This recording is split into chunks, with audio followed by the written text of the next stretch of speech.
Hey, it's me, JoJo from Jersey, and shocker, I have something to say.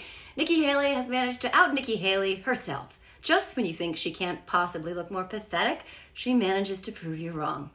Asked last night at a New Hampshire town hall about the cause of the Civil War, Nikki Haley said, "Don't come with an easy question, right? I think the cause of the Civil War was basically how government was going to run, the freedoms and what people could and couldn't do.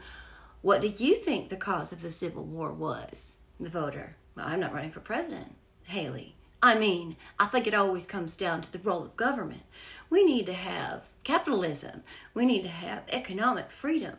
We need to make sure that we do all the things so that individuals have the liberties so that they can have freedom of speech, freedom of religion, freedom to do or be anything they want to be without government getting in the way. Voter: in the year 2023, it's astonishing to me that you can answer that question without mentioning the word slavery. Haley: what do you want me to say about slavery? Next question.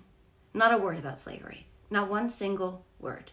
To be clear, on December 24th, 1860, 173 years before Nikki Haley failed to cite slavery as the cause of the Civil War, South Carolina became the first state to secede from the Union.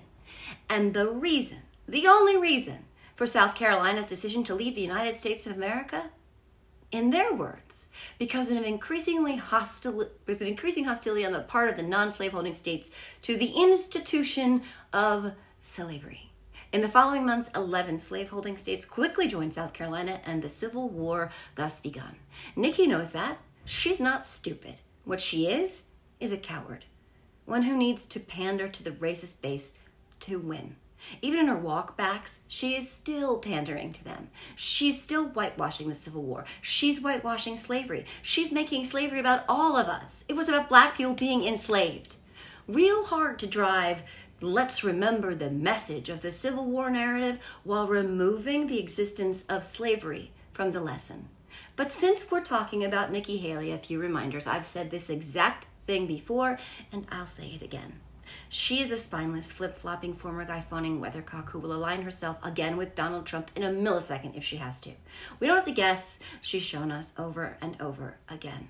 She went from stating that Donald Trump was everything we tell our kindergartners not to do to joining his administration. In the wake of January 6th, she said, "We need to acknowledge he let us down. He went down a path he shouldn't have, and we shouldn't have followed him, and we shouldn't have listened to him, and we can't let that ever happen again."